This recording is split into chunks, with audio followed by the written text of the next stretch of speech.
Joining us now on the program as the COVID-19 pandemic continues on at another and different pace is Dr. Russell Faust, Medical Director of the Oakland County Health Division. Dr. Faust, thanks for being with us again. Thanks for the invitation. Good to see you again, Tyler.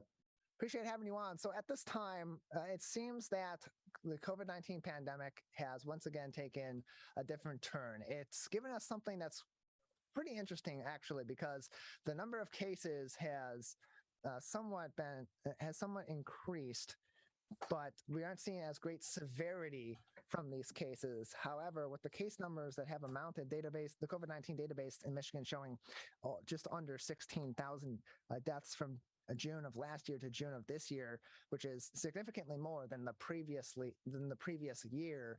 How does that impact? How has that been impacted by vaccines, by the changing variants? And why is it the case that with more deaths, which is the great concern with this virus in the last year versus the first year of the pandemic, isn't there greater cause for concern necessarily on a widespread level with shutdowns, with all the precautions being in place than previously in the pandemic?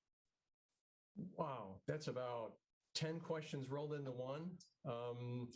So let me just say that it is a moving target. This is continuing to evolve, not only the virus, but also our ability to manage it. A couple things are going on right now. So we had been in an upswing. We had been all the way down to fewer than 100 average cases, new cases per day back in March. So just a couple months back, we got all the way up to an average of 600 cases a month later, so middle of May. And now we're trending downward again. So this is great news. We're right now about 200 average, over 7-day average, 200 new cases per day. And, we can, I think, attribute that to our ability to move meetings outside, having a whole lot of activities outdoors, to having better ventilation in general if we do have meetings indoors, group meetings indoors. But given that, the mathematical modeling projects that we will have a significant surge sometime late fall. So once schools are back in session, once colleges and universities are back in session, we have international students coming back into our colleges and bringing other variants in. We honestly have no idea, no way to predict what variants will be dominant at that time. So right now, the second Omicron variant is dominant throughout the state. But we have so-called BA4 and BA5 Omicron variants showing up in the state. And if they behave anything like they have globally, they will become the new dominant variants. So we'll see how that goes. The good news is that even as they overtake and usurp the existing variants, the clinical severity of disease is no greater. And in fact, overall, as you point out, we have fewer hospitalizations. We have fewer severe complications from infections. And the fact is, most of the infections that we see right now are so-called breakthrough infections. That is, we have well over 80% across the county who have had at least one of the vaccine doses in the 12 and greater. And so most of us have some immunity. If you add to that the folks that have been infected with COVID-19, we have well over 90% have immunity in our community. So when we do get a breakthrough infection, the severity of disease is lesser. We have fewer hospitalizations, even for a similar number of infections that we had, say, a year or two ago. And we have many fewer fatalities. Having said that, I don't want to downplay the significance of this virus. We're still in a pandemic. It is not going away. And because it does evolve so rapidly, it mutates. We had more variants on the way. We continue to battle this thing. And I think moving forward, we can expect more boosters ultimately, we can expect, similar to influenza annual flu shots, we can expect the scientists at the WHO and CDC to look around and select a handful of the very worst variants and annually develop vaccines against those. I think that's where we're headed right now. One of the things I hear is that we now, as of last Friday and Saturday, we have CDC and FDA supporting vaccine for 6-month to 5-year-olds. This is a wonderful thing. And what I often hear is that, well, children are not that severely infected. They're not as often infected or symptomatic. But the fact is, there are still children that die from COVID-19 infections. There are still children who have this multi-system inflammatory syndrome in children, MIS-C, and there have been more than 8,500 children affected by MIS-C, and these are potentially life-threatening complications from COVID-19 infection. They're potentially lifelong impact in so-called long COVID with severe disease. And so, yes, it's rare, much less common for children to be affected, but they certainly can be. And that's a great reason to get children and infants vaccinated against this virus. We're joined by Dr. Russell Faust, the Medical Director of the Oakland County Health Division, joining us on the Michigan Megacast. You can keep up to date on COVID-19 information from organizations such as the CDC, the MDHHS, and the Oakland County Health Division at the top of our page at civiccentertv.com/Megacast. We provide you direct links to each and every one of those organizations' COVID-19 specific web pages. As we continue on in the pandemic, one of the reasons that COVID-19 severe outcomes, as you mentioned, such as hospitalization or intensive care unit appearances haven't been as high of late, is because of the working vaccines that are available out in the communities. However, these vaccines, they're not like the measles vaccine or the polio vaccine. They aren't at this juncture capable of or meant to eradicate COVID-19. They're meant to significantly impact the overall outcome of each case of COVID-19 among those that are vaccinated. With that being the case, what is it about COVID-19 that makes these vaccines the most effective outcome for this current disease? And B, where do we go with this if we're not going to eradicate COVID-19 to make it something that we can adjust to monthly, yearly, half yearly, or however it takes? I think what we're up against is similar to influenza. We have a virus that mutates on a fairly rapid pace. And so it's difficult to keep up with that. And as it's mutating, it is those variants that are successful at infecting us and being good at transmitting between human to human, those mutations are good at evading our immune system.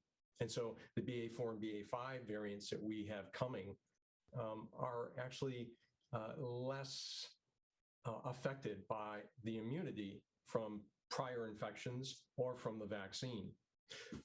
The immunity that we get from prior infections and from the vaccine helps reduce the severity of disease, keeps the blood level of virus down when we do get a breakthrough infection, but it doesn't prevent infections as well as against the original or against Delta or against the original Omicron. And so, moving forward, we will need to, this will be this will be a battle, and it will be a real arms race in terms of developing vaccines to keep pace with the evolving, mutating variants of the virus. It shouldn't sound to folks as though we are not interested in eradicating this virus. We absolutely are. Unfortunately, I think because it is global and so widespread, and because it is so good at mutating, it will become endemic in our species. And that is basically everybody will have some level of immunity against it. Those who are more vulnerable to severe disease and complications will need to be updated regularly with vaccination. And I should mention that folks really should have a sense of their vulnerability, their risk level, discuss it with their physicians, and get vaccinated, get boosted, be aware, and have a plan, because even if you're fully vaccinated, have a plan for how to manage if you're especially vulnerable to complications, if you do become infected. That is, where to go to get the therapeutics, the monoclonal antibodies, and or the antivirals. And we do have access to those that we did not have a year ago or 2 years ago, and they make a huge difference for people. And so, as you mentioned, the subvariants BA4 and BA5 are better equipped to escape the antibody responses of COVID-19, whether it be prior infections or be vaccinations, and so on. If that is the case, and those subvariants are going to be coming into our communities at some point, what do the metrics then show? What do the statistical models that the medical community has been following to try to shoulder the load of some of these different variants and some of these surges? What are they showing in terms of the potential of these variants to have impact on our communities in Oakland County, where you serve, but also statewide?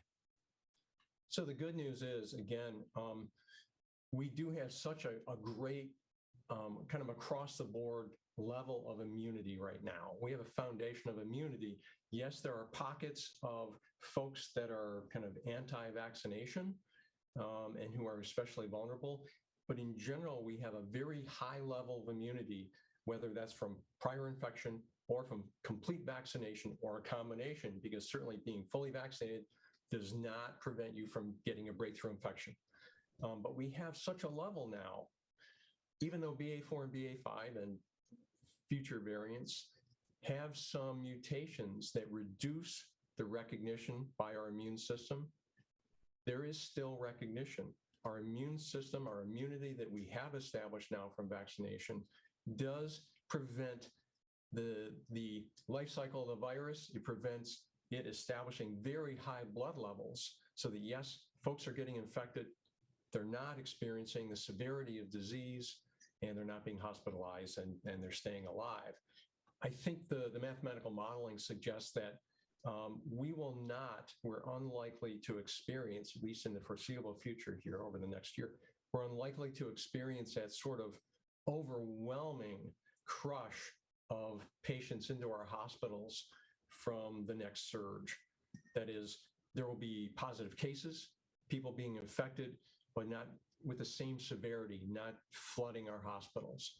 And I think that, that's kind of the positive flip side of this coin of mutating virus. We have established a great level of immunity now, which is going to keep us out of the same kind of trouble that we experienced a year ago. So if I'm translating that correctly, what you were saying is the case with the BA4 and BA5 subvariants, and potentially with subvariants of Omicron that come forth beyond those, that they're more likely to escape the precautions and escape the defenses, better yet, of antibody responses from prior infections or even from vaccinations or a combination of both. But there's enough immunity in the greater community, and the likelihood of those variants, despite their better defenses on their part against some of these precautions, are not all powering over these precautions. They just have a tendency in some cases to be able to jump the red line and infect an individual.